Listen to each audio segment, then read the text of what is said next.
did you know K-Flock's own gang member is snitching against him in his trial? It would be announced Bronx drill rapper K-Flock reportedly used a firearm against someone who used one against his friend in 2020. Today, that friend then testified against him. The snitch's name is Brockington, otherwise known on the street as Dougie, not the rapper Dougie B. But Dougie was arrested for selling. He took a plea deal and threw K-Flock right under the rug. The prosecutors would ask Dougie, after you got hit, who called you into the hospital? Brockington, aka Dougie, said, KK called. He said, you know we got you, bro, referring to K-Flock, telling him that they're gonna retaliate against whoever hit Brockington that day. Prosecutors ask, they hit them up in a retaliation for you? Brockington says, someone was grazed in the face. Prosecutors ask, did you see the defendant, aka K-Flock, with a firearm? Brockington says, yes, and he was arguing on live with somebody. This lines up perfectly with the passing of Oscar Hernandez, which seals the deal on K-Flock. Because on December 23rd, 2021, K-Flock was charged with the passing of Oscar Hernandez, where he was seen walking down a sidewalk in New York City with two other individuals. He was wearing a blue coat, shiesty mask, and designer jeans. While walking in his own territory, he was on IG Live having a yelling match against a rival op. Before turning onto the corner of the op's block, he would quickly then end his IG Live, putting his phone away and placing his hands in his pocket. K-Flock would walk past a barber shop where Oscar Hernandez would notice him due to the designer outfit he was flexing earlier on that day. Once K-Flock passed the shop, Oscar would run out yelling at him saying, what are you looking at? With Oscar and K-Flock having a history, the two would have a huge argument, shouting back and forth. Once the conversation was over, Oscar Hernandez was then seen looking like he was grabbing at something in his pocket. This led into K-Flock pulling a firearm from out of his, to which Oscar would then turn his back trying to run away. K-Flock would whip it out, use his firearm against Oscar, hitting Oscar multiple times as he tried running away. Once Flock stopped firing, he would quickly flee the scene, leaving Oscar laying in the sidewalk by himself. Luckily for Oscar, witnesses at the scene would call 911 in an attempt to save his life, where paramedics would arrive to the scene, transferring him to a local nearby hospital where he unfortunately passed away. All that was left at the scene were shell casings and Oscar's slides that he were wearing on that day. The NYPD had no idea what occurred for 24 hours. They collected security footage, they collected statements from witnesses at the scene. No one knew who the masked man was, but it was when the NYPD turned to the public for help. They would post this photo of the suspect online, asking for any sort of help identifying this individual. Unfortunately for K-Flock, only an hour after the crime was committed, he was flexing this designer outfit on IG Live in front of 10,000 people. This is when fans started noticing, tagging K-Flock, telling the feds that this was K-Flock. During his last remaining hours as a free man, he would then hire one of the best lawyers in the game, meeting up with him and walking into the NYPD 30 precinct together. His lawyer would then release a statement. Yesterday, I accompanied Kevin as he self-surrendered to detectives in the 30th precinct. Arrangements were made immediately with the NYPD once I learned that he was wanted. As to the charges against him, we have begun our own investigation into the allegation. We will address bail once we have had a chance to review the case further, as K-Flock's lawyer was then given all of the evidence and he would quickly believe that K-Flock was acting in self-defense, as Oscar reached for his firearm first. When the guy hits the ground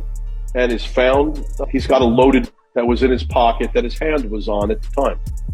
We consider that to be self-defense. So he did hit him in self-defense. That's what the allegation is. I don't want to talk too much about the details of the case, Okay. but the government claims that he pulled the...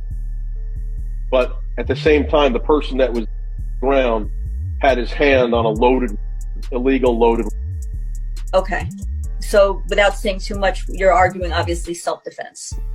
That could be one of the arguments, self-defense. And I would say to the public, somebody's walking up to you with a loaded, it's pretty clear is going to use it, with a criminal record a mile long. Do you want to get or do you not want to?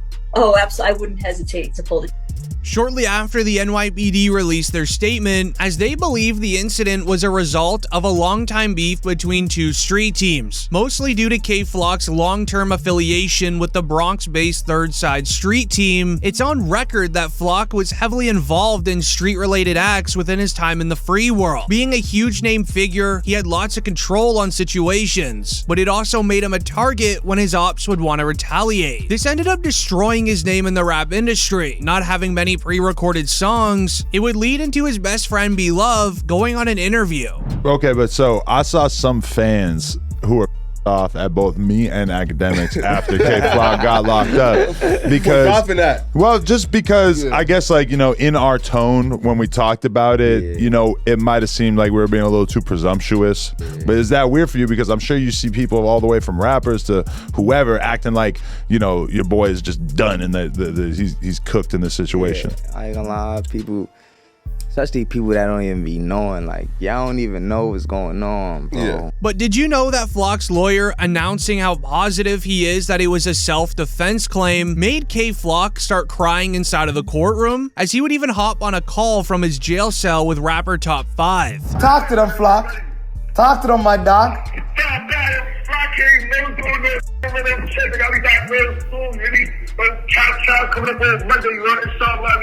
Soon come home, man. You got these little boys walking around with no jewels, Flock. They need you. They need you, Flock. I'm coming, man. This even resulted in other rappers reacting to K-Flock's case in support of the New York rapper. What's it like for you watching the K-Flock thing happen? That's crazy. Next big artist coming out of New York. I love Flock, so I like that. That's my guy. Okay.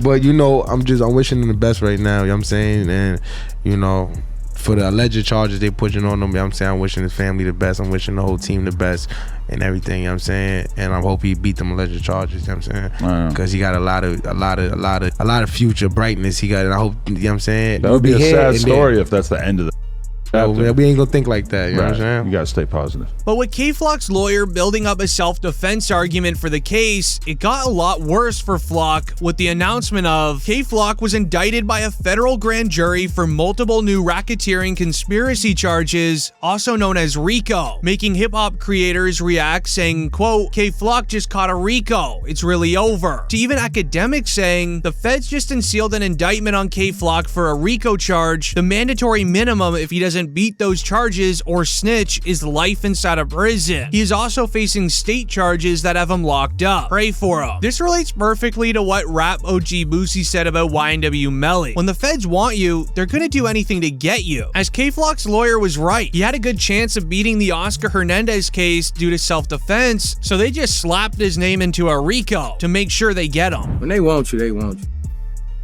I knew they wanted him bad when they waited for that law to get passed. So it'd be 8-4. Oh, right, yeah. You know, they waited all the way till that law got passed to take him to trial. Yeah, he was in jail for what, 2 years, 3 years? Yeah, they could have been took you to trial. You're right. They waited till that law got passed and took him to trial a couple months later. When they want you, man. Just don't see how he didn't get a bond after a fucking mistrial. Flock's lawyer would then react to the RICO charge, saying, quote, we're not surprised by the federal charges as we have been defending Kevin's state charges for over a year now. Considering the incident was a clear act of self-defense, it wasn't a strong charge, but now it's being used as a basis for a possible penalty charge is extraordinary. On video, it's crystal clear that Kevin was about to be affected after attempting to walk away from Oscar. Kevin then used his item to defend himself from another armed gang member who was about to pull his item out of his pocket. But little did K-Flock's lawyers know, the feds, they don't have much on him. As the first day of the trial, it would be announced, day one of K-Flock's trial is over. Initial thoughts are the prosecutors are not ready. They're stuttering many words, they're not answering the judge's questions, and they're not supplying evidence to defend K-Flock's lawyer's defense. They also noted Flock looked emotional at the end of his trial day. Being his first trial, it makes sense, but his lawyer allegedly whispered in his ear, they're gonna win this case. So much so that Flock's legal team shared a message of him in jail. I know what's going on, man. Flock, I know something you, man. Like, me to the guys, man.